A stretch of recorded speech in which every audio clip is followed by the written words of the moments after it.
চালু থাকছে কৃষক বন্ধু প্রকল্প। অনেকের মনে সংশয় ছিল যে এই প্রকল্পটা হয়তো বন্ধ হয়ে যেতে পারে। মুখ্যমন্ত্রী নির্দেশ দিয়েছেন যে কোনো সমাজ কল্যাণমূলক প্রকল্প বন্ধ যাতে না হয়। সেজন্য আপনারা নিশ্চিন্তে থাকতে পারেন যে কৃষক বন্ধু প্রকল্প কিন্তু বন্ধ হচ্ছে না। কৃষক বন্ধু প্রকল্পের জন্য অনেকেই উৎসুক ছিলেন। অনেক কৃষক বন্ধুরাই চাইছিলেন যাতে কৃষক বন্ধু প্রকল্প বন্ধ না হোক, এবং মুখ্যমন্ত্রীও এটা জানিয়েছেন যে এই প্রকল্পটা চালু থাকছে। কিন্তু অনেকের মনেই একটা সংশয় আসছে যে যাদের বাড়ির মহিলারা অন্নপূর্ণা ভাণ্ডার পাচ্ছেন, তারা কি কৃষক বন্ধু প্রকল্পের আওতায় আসতে পারবেন? তারা কি অযোগ্য হয়ে যাবেন না তো? একটা প্রকল্প যদি বাড়িতে চালু থাকে, অন্য প্রকল্প তারা পাবে কিনা? এক্ষেত্রে আপনাদেরকে জানিয়ে রাখি যে যদি আপনার বাড়ির মহিলারা অন্নপূর্ণা যোজনার আন্ডারে থেকে থাকেন, তাহলে কিন্তু তারা কৃষক বন্ধু প্রকল্পের জন্য অযোগ্য হবেন না। কারণ অন্নপূর্ণা ভাণ্ডার একটা আলাদা প্রকল্প এবং কৃষক বন্ধু প্রকল্প একটা আলাদা প্রকল্প। এটা শুধুমাত্র কৃষকদের যাতে কৃষিকাজ করতে সুবিধা হয় সেই জন্যই সাহায্য দেওয়া হচ্ছে।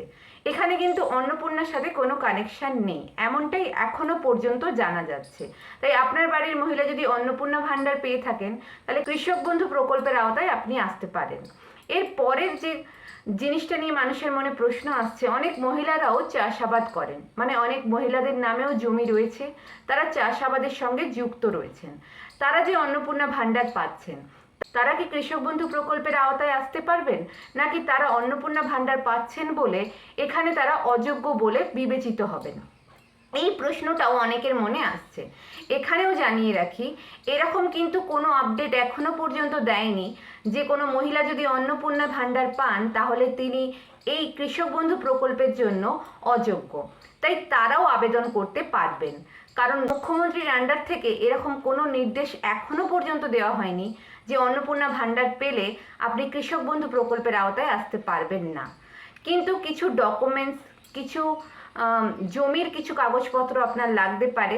সেইগুলোর পুরো লিস্ট আপনাকে পরের ভিডিওতে, মানে কি কি ডকুমেন্টস আপনাদের লাগবে, কিভাবে আপনারা অ্যাপ্লাই করতে পারবেন, ফর্ম কোথা থেকে পাবেন, এই সমস্ত কিছু আপডেট নিয়ে যত শীঘ্র সম্ভব আপনাদের কাছে সেই তথ্যগুলো শেয়ার করব।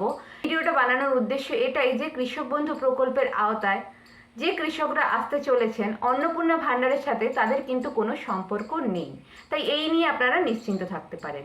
ভিডিওটা কেমন লাগলো অবশ্যই কমেন্টে জানাতে পারেন। আর এরকমই আপডেট পাওয়ার জন্য চ্যানেলটিকে সাবস্ক্রাইব করে আমাদের সঙ্গে জুড়ে থাকতে হবে।